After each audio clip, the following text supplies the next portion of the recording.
புதிய தலைமைச் செயலகம் கட்டுகிறாரா விஜய்? அதிர்ச்சியில் ஸ்டாலின். உறைந்து போன திமுக தொண்டர்கள். நடிகர் விஜய் கட்சி ஆரம்பித்தோ 10 மாதங்கள் கடந்துவிட்டது.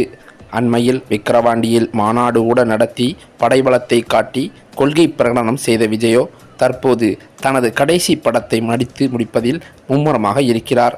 இருந்தபோதும் அவரது கட்சிக்காரர்கள் உறுப்பினர் சேர்க்கை, நலத்திட்ட உதவிகள் என அரசியல் நடவடிக்கைகளில் சுறுசுறுப்பாகவே இருந்து வருகிறார்கள்.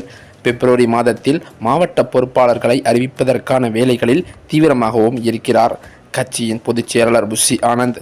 இதனை அடுத்து கட்சி பொறுப்புகளை பெறுவதற்கு மாவட்ட வாரியாக பலரும் போட்டி போட்டு வருகின்றனர். இதற்கிடையே தான் தனது ரசிகர்களை மட்டும் நம்பிக்கொண்டிருக்காமல் பிற கட்சிகளைச் சேர்ந்த அரசியல் புள்ளிகள், ஓய்வு பெற்ற அதிகாரிகள் என மக்களோடு தொடர்பில் இருந்தவர்களையும் இருப்பவர்களையும் கட்சிக்குள் கொண்டு வர விஜய்க்கு ஆலோசனை சொல்லப்பட்டுள்ளதாம். ஏற்கனவே பல்வேறு கட்சிகளைச் சேர்ந்தவர்களும் விஜய்க்கு தூதுவிட்டுள்ள நிலையில் தற்போது ஓய்வு பெற்ற காவல்துறை அதிகாரிகள் குழு ஒன்று தாவேகாவில் இயங்க மாநிலம் முழுவதும் தனியாக படை திரட்டி வருவதாகவும் சொல்கிறார்கள். இந்த ரிட்டையர்டு போலீஸ் அதிகாரிகள் விழுப்புரம் மாவட்டத்தில் ஏடிஎஸ்பியாக பணியாற்றி ஓய்வு பெற்ற திருவண்ணாமலையைச் சேர்ந்த சங்கரிடமும் பேசி வருவதாகவும் சொன்னார்களாம். இதனை அடுத்து சங்கரை நாம் இது விஷயமாக தொடர்பு கொண்ட போது கூட உண்மைதான் என்று அவர் கூறியிருக்கிறார். என்னுடன் பணியாற்றிய சக அதிகாரிகள் விஜய் கட்சியில் சேர்ந்து பயணிப்பது குறித்து என்னிடம் பேசிக்கொண்டிருக்கிறார்கள்.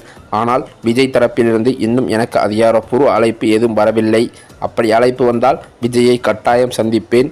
கட்சியில் எனக்காக பணி என்னவாக இருக்கும் என்பதை அவரிடம் நேரடியாக பேசி தெளிவுபடுத்தி கொண்டு அதில் எனக்கு உடன்பாடு இருக்குமானால் எனது ஆதரவாளர்கள் சகிதம் தாவேகாவில் இணைந்து பணியாற்ற தயாராகி இருக்கிறேன் என்று சொல்லியிருக்கிறார்.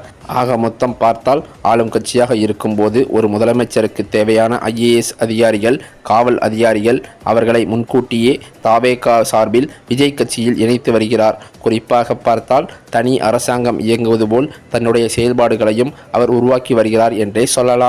முக்கியமாக இன்னும் ஒரு சில மாதங்களில் புதியதாக விஜய் தாவேகா கட்சி சார்பில் புதிய தலைமைச் செயலகமே கட்டுவதற்கான முயற்சியில் கூட இறங்க உள்ளதாகவும் அதிர்ச்சி தகவல்கள் வெளியாகி வருகிறது.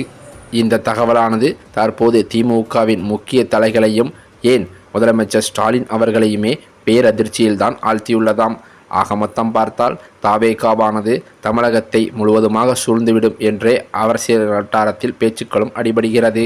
இந்த நிலையே நீடித்தால் வருகின்ற 2026 சட்டமன்ற தேர்தலில் தாவேகாவானது திமுகவை படுதோல்வியடைய செய்துவிடுமோ என்ற அச்சத்தில் திமுக தொண்டர்களும் குழப்பத்தில் இருந்து வருவதாக சொல்லப்படுகிறது.